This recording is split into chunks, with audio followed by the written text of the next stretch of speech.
ತಾವು ನೋಡಿ ಹಿಂದಿನ ಎಲ್ಲ ಬಂದಾಗ ಕೆಲವೊಂದು ಸಲ ಕತೆ ಹೇಳಿ ಸಮಾಧಾನ ಮಾಡಿದ್ದಾರೆ, ಕೆಲವೊಂದು ಸಲ ಪ್ರೀತಿಯಿಂದ ಹೇಳಿದ್ದಾರೆ, ಕೆಲವೊಂದು ಸಲ ಓಲೈಕೆಯಿಂದ ಬೇಡ್ಕೊಂಡು ಹೇಳಿದ್ದಾರೆ. ಇದು ನನಗೂ ಒಂದು ಸಲ ಅನುಭವ ಆಗಿತ್ತು, ಅದು ಹೇಳಿಬಿಡಬೇಕು. ಇದು ಬರೀಬೇಕಾದ್ರೆ ನೆನಪಾಯ್ತು ನನಗೆ. ಒಂದು ಇಂಟರ್ನ್ಯಾಷನಲ್ ಸ್ಕೂಲಲ್ಲಿ ನಾನು ಪ್ರಿನ್ಸಿಪಾಲ್ ಆಗಿದ್ದೆ. ಸುಮಾರು ಒಂದು 15 ದೇಶದ ಮಕ್ಕಳಿದ್ರು ಅಲ್ಲಿ. ಒಂದು ಸಲ ಒಂದು ಘಟನೆ ಆಯಿತು. ಈ ರೆಸಿಡೆನ್ಷಿಯಲ್ ಸ್ಕೂಲ್ ಪ್ರಿನ್ಸಿಪಾಲ್ ಆಗೋದು ಅಂದರೆ ಅದು ಬಹಳ ಸಂತೋಷದ ವಿಷಯ ಏನಲ್ಲ. ಅದು ನನಗೆ ಯಾರೋ ಕೇಳಿದರು, how is it like being the principal of a residential school ಅಂತ. ನಾನು ಹೇಳಿದೆ, it is like becoming the managing school, hotel, hospital and a police station all together ಅಂತ. School, hotel, hospital, police station 4 ನಡೆಸ್ದಂಗೆ ಇರಬೇಕು. ನಿದ್ದೆ ಅಂತ ಇರೋಕ್ಕೆ ಸಾಧ್ಯ ಇಲ್ಲ. ಯಾಕಂದ್ರೆ ಏನಾಗ್ತದೆ ಹೇಳೋಕ್ಕೆ ಸಾಧ್ಯ ಇಲ್ಲ. ಅಲ್ಲೇ ಮಕ್ಕಳಲ್ಲೇ ಇರ್ತಾರಲ್ಲ, ಫುಲ್ಲಿ ರೆಸಿಡೆನ್ಷಿಯಲ್ ಬೇರೆ, ಎಲ್ಲೋ ಮಕ್ಕಳಲ್ಲೇ ಇರೋದು. ನನಗೆ ದಿನಚರಿ ಪ್ರಕಾರ ದಿವಸ ಮುಗೀತು ಅಂತಿಲ್ಲ. ನಾನು ಸುಮಾರು ರಾತ್ರಿ 1 ಗಂಟೆವರೆಗೂ ಬಾಗಿಲು ಓಪನ್ ಇರ್ತಿತ್ತಂತ. ಆಮೇಲೆ ಆದರೂ ಮಲ್ಕೊಂಡೆ ಅಂತ ಧೈರ್ಯ ಇಲ್ಲ, ಯಾವಾಗ ಏನು ಫೋನ್ ಬರುತ್ತೆ ಹೇಳೋಕ್ಕೆ ಬರಲ್ಲ.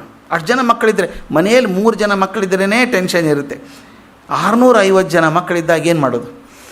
ನಾನು ಒಂದು ಸಲ ಹೀಗೆ 11:45, 12 ಗಂಟೆ ಆಗಿತ್ತು ರಾತ್ರಿ. ಹಾಸ್ಪಿಟ್ಲಿಂದ ಡಾಕ್ಟರ್ ಫೋನ್ ಮಾಡಿದರು, ಸರ್ ಅರ್ಜೆಂಟ್ ಬಂದುಬಿಡಿ ಸರ್, ಎಮರ್ಜೆನ್ಸಿ ಇದೆ ಅಂತ. ತಕ್ಷಣ ಹೋದೆ ಹಾಸ್ಪಿಟ್ಲಲ್ಲಿ. ಬಾಯ್ಸ್ ವಾರ್ಡ್, ಗರ್ಲ್ಸ್ ವಾರ್ಡ್ ಬೇರೆ ಇತ್ತು. ಬಾಯ್ಸ್ ವಾರ್ಡಿಗೆ ಹೋದರೆ ICUದಲ್ಲಿ ಮಲಗಿಸ್ಬಿಟ್ಟಿದ್ದಾರೆ. ಇವನು 9ನೇ ಕ್ಲಾಸ್ ಹುಡುಗ, 8ನೇ ಕ್ಲಾಸ್ ಹುಡುಗ ಮಲ್ಕೊಂಡಿದ್ದಾನೆ. ಏನಾಯ್ತು ಇವನಿಗೆ ಅಂತ ಕೇಳಿದೆ. ಈ ಹುಡುಗರು ಸುಮ್ಮನೆ ಇರೋಲ್ಲ. ಹಾಸ್ಟೆಲಲ್ಲಿ ರೇಲಿಂಗ್ ಹಾಕಿರ್ತೀವಲ್ಲ ಸ್ಟೆಪ್ಸಿಗೆ, ಕೈ ಹಿಡ್ಕೊಳ್ಳೋಕ್ಕೆ ಅಂತಿರೋದು.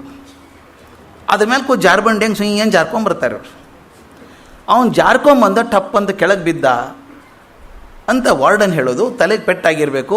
ಅವನು ಎಚ್ಚರ ಇಲ್ಲ ಸರ್, ಬಿದ್ದಾಗಿನಿಂದ ಎಚ್ಚರ ಇಲ್ಲ, ಅಲುಗಾಡೋದೇ ಇಲ್ಲ, ಕಣ್ಣು ತೆಗೆಯಲ್ಲ, ಏನು ಮಾಡಲ್ಲ. ಎತ್ಕೊಂಬಂದಿದ್ದಾರೆ. ಈ ಡಾಕ್ಟರು ಪಂಜಾಬಿ ಹೆಣ್ಮಗಳು, ಕೌರ್ ಅಂತ, ಭಾಳ ಒಳ್ಳೆ ಹೆಣ್ಮಗಳು. ಆಕೆ ಪಾಪ ಕೈ ಖಾಲಿ ಸೂಜಿ ಚುಚ್ಚಿ ನೋಡ್ತಾರೆ, ಸೆನ್ಸೇಷನ್ ಇದೆಯಾ, ಏನಿಲ್ಲ, ಹಿಂಗೆ ಪೂರ ಹೀಗೆ, ಏನೇನು ಲಕ್ಷಣನೇ ಇಲ್ಲ.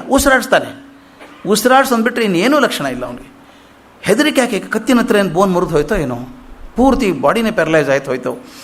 ಪಾಪ ಡ್ರಿಪ್ ಹಾಕಿದ್ರು, ಇಂಜೆಕ್ಷನ್ ಹಾಕಿದ್ರು, ಏನೋ ಹಿಂಗೆ ಸ್ಕ್ರ್ಯಾಚ್ ಮಾಡ್ತಾರೆ, ನೀರು ಹಾಕಿ, ಏನು ರೆಸ್ಪಾನ್ಸ್ ಇಲ್ಲ. ನನಗೂ ಎದೆ ಹೊಡೆದೋಯ್ತು. ಯಾವುದೋ ಮಗು ಬಂದಿದೆ ಇಲ್ಲಿ ಪಾಪ, ಅದಕ್ಕೇನ್ರ ಆದ್ರೆ ನಾವು ಜವಾಬ್ದಾರಲ್ವಾ.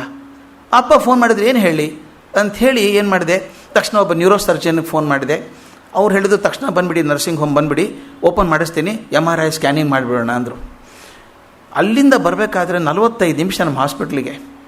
ಅವನು ಎತ್ಕೊಂಡು ಟ್ರಾಲಿಯಲ್ಲಿ ಹಾಕ್ಕೊಂಡು, ಬಸ್ಸಲ್ಲಿ ಹಾಕ್ಕೊಂಡು, ಸ್ಕೂಲ್ ಬಸ್ಸಲ್ಲಿ ಹಾಕ್ಕೊಂಡು ಇಲ್ಲಿ ಬರೋ ತನಕನೂ ಪಾಪ ಡಾಕ್ಟ್ರು ಒದ್ದಾಡಿ ಬೆಮತ್ಬಿಟ್ಟಿದ್ದಾರೆ. ಪಾಪ ಹೆಣ್ಮಗಳು ಡಾಕ್ಟ್ರು, ಏನಾಯ್ತು ಇವನಿಗೆ ಅಂತ.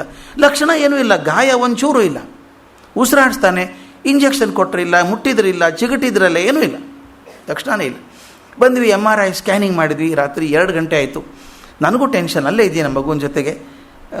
MRI ಸ್ಕ್ಯಾನಿಂಗ್ ರಿಪೋರ್ಟ್ ತಕ್ಷಣ ನೋಡಿ ಹೇಳಿ, ಏನು ಎಮರ್ಜೆನ್ಸಿ ಇದೆಯಾ, ಸರ್ಜರಿ ಮಾಡಬೇಕಾ ನೋಡೋಣ ಅಂತ. ಡಾಕ್ಟರ್ ನೋಡಿ ಹೇಳಿದರು, ಏನೂ ಇಲ್ಲ ಸರ್, ಏನೂ ಪೆಟ್ಟಾಗಿಲ್ಲ, ಕನ್ಕಷನ್ಸ್ ಏನೂ ಇಲ್ಲ, ಅವನಿಗೆ ಆರಾಮಾಗಿದ್ದಾನೆ, ಏನೂ ತೊಂದರೆ ಇಲ್ಲ. ಆದರೆ ಏನೂ ಗೊತ್ತಿಲ್ಲ, ಎಚ್ಚರನೇ ಬರ್ತಾ ಇಲ್ಲ ಅವನಿಗೆ.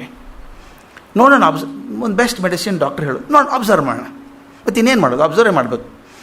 ಅವನಲ್ಲಿ ಇಟ್ಟರು, ಅಬ್ಸರ್ವ್ ಮಾಡೋಣ ಬೆಳಗಿನವರೆಗೂ ಅಂದರು. ಪಾಪ ಅವ್ರು ಹೋದರು. ಆ ಡಾಕ್ಟ್ರು, ಇಬ್ಬರು ನರ್ಸು ಅವ್ನ ಪಕ್ಕ ಕೂತಿದ್ದಾರೆ, ಹಿಂಗೆ ನೋಡ್ತಾ ಕೂತಿದ್ದಾರೆ, ಯಾವಾಗ ಹೇಳ್ತಾನೆ ಅಂತ. ನಾನು ಹೊರಗಡೆ ಅಡ್ಡಾಡ್ತಾ ಇದ್ದೆ, ಏನು ಮಾಡೋದು ತೋಚಲಿಲ್ಲ. 3 ಗಂಟೆಗೆ ಏನೋ ತಲೆಗೊಂದು ಹೊಳಿತು, ಹೊಳಗೆ ಹೋದೆ. ಡಾಕ್ಟ್ರಿಗೆ ಇದೆ, ಪ್ಲೀಸ್ ಗೋ ಔಟ್ ಅಂತ ಹೇಳಿ. ಆ ನರ್ಸು ಡಾಕ್ಟರ್ ಇಬ್ಬರು ಹೊರಗೆ ಕಳಿಸಿದೆ, ಬಾಗಿಲ ಹಾಕಿದೆ. ಯು ಫೂಲ್ ಗೆಟ್ ಅಪ್ ಅಂದೆ, ಎದ್ದು ಕೂತ್ಬಿಟ್ಟ.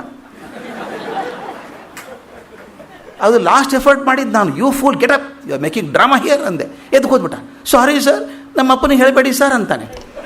ಎಲ್ಲ ಚಂಡಾಲ, ಏನಾಗಿದೆ ಹೇಳಿ ಮೊದಲು, ಆಮೇಲೆ ಅಪ್ಪನಿಗೆ ಹೇಳೋದು ಆಮೇಲೆ ಮಾತು. ಅವನು ಹೋ ಅಂತ ಅಳ್ತಾನೆ, ಕೈ ಮುಗಿತಾನೆ. ಇಷ್ಟು ಅಂದು ಏನಾಗಿತ್ತು ನಿನಗೆ ಅಂತ. ಕತೆ ಏನು ಅಂದರೆ, ಇವನು 8th ಸ್ಟ್ಯಾಂಡರ್ಡ್ ಹುಡುಗ, ಹಿಂದಿನ ದಿವಸ 9ನೇ ಸ್ಟ್ಯಾಂಡರ್ಡ್ ಹುಡುಗಿಗೆ ಲವ್ ಲೆಟರ್ ಕೊಟ್ಟಿದ್ದಾನೆ ಇವನು. ಆಕೆ ಚೆನ್ನಾಗಿ ಕಪಾಳಿಗೆ ಹೊಡೆದ್ಬಿಟ್ಟಿದ್ದಾಳೆ. ಹೊಡೆದ್ಬಿಟ್ಟು ಪ್ರಿನ್ಸಿಪಾಲಿಗೆ ಹೇಳ್ತೀನಿ, ನನಗೆ ಗೊತ್ತೂ ಇಲ್ಲ ಇದು ಆದದ್ದು, ಪ್ರಿನ್ಸಿಪಾಲಿಗೆ ಹೇಳ್ತೀನಿ ಅಂತ ಹೇಳಿದ್ದಾಳೆ.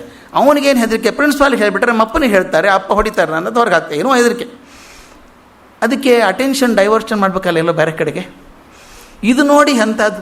ನಾ ಹೇಳ್ತೀನಿ, ನೀನು ದಾದಾ ಸಾಹೇಬ್ ಫಾಲ್ಕೆ ಅವಾರ್ಡೇ ಬರಬೇಕು. ಇದಕ್ಕೇನು ಸಣ್ಣದು ಯಾವುದೂ ಪ್ರಯೋಜನ ಇಲ್ಲ ನನಗೆ. ಯಾಕಂದರೆ ಇಷ್ಟು ಆ್ಯಕ್ಟಿಂಗ, ಸೂಜಿ ಚುಚ್ಚಿದ್ರೆ ಅಲಗಾಡಲ್ಲ, ಜಿಗಟಿದ್ರೆ ಅಲಗಾಡಲ್ಲ, MRI ಸ್ಕ್ಯಾನಿಂಗ್ ಮಾಡಿದ್ರೆ ಅಲಗಾಡಲ್ಲ, ಹಿಂಗೆ ಇದ್ದಾನೆ. ಹಿಂಗೆ ಗೋಲ್ಮೆಟ್ ಹಿಂಗೆ ಇರ್ತಾನೆ, ಹಿಂಗೆ ಮಾಡಿದ್ರೆ ಹಿಂಗೆ ಇರ್ತಾನೆ. ಅದ್ಭುತ ಆ್ಯಕ್ಟಿಂಗ್ ಅಪ್ಪ ನಿಂದು. ನನಗನ್ನಿಸ್ತು, ಈ ಕೌನ್ಸಿಲಿಂಗ್ ಮೆಥಡ್ ಒಳಗೆ ಬೇರೆ ಬೇರೆ ಹಾದಿ ಇದ್ದಾವೆ ಅಂತ. ಈ ನಾನು ವ್ಯಾಸರ ಭಾರತ ಓದಬೇಕಾದ್ರೆ ತಕ್ಷಣ ನನಗೆ ಅದೇ ನೆನಪಾಯಿತು. ಅವನು ಪ್ರೀತಿಯಿಂದ ಅಲುಗಾಡಿಸಿದ್ರು, ಎಲ್ಲ ಮಾಡಿದರು, ಏನು ಹೇಳಿದ್ರು, ಹೇಳೋ ಅಂದರು, ಕಣ್ಣು ಹಿಂಗೆ ಮಾಡಿ ನೋಡ್ತಾರೆ, ಎಲ್ಲ ಹಿಂಗೆ ಮಾಡ್ತಾನೆ. ಏನೂ ಇಲ್ಲ, ಅವನು ಲಕ್ಷಣವೇ ಇಲ್ಲ, ಬದುಕಿದ ಲಕ್ಷಣವೇ ಇಲ್ಲ, ಉಸಿರಾಡ್ಸೋದು ಬಿಟ್ಟರೆ. ನನಗೆ ತಲೆ ಕೆಟ್ಟು ಬೈದ್ನಲ್ಲ, ಎದ್ದು ಕೂತ್ಕೊಂಬಿಟ್ಟ. ನನಗೆ ಗೊತ್ತಾಗಿದೆ ಅಂತ ಹೆದರಿಕೆ ಬಂದುಬಿಡ್ತು ಅವನಿಗೆ.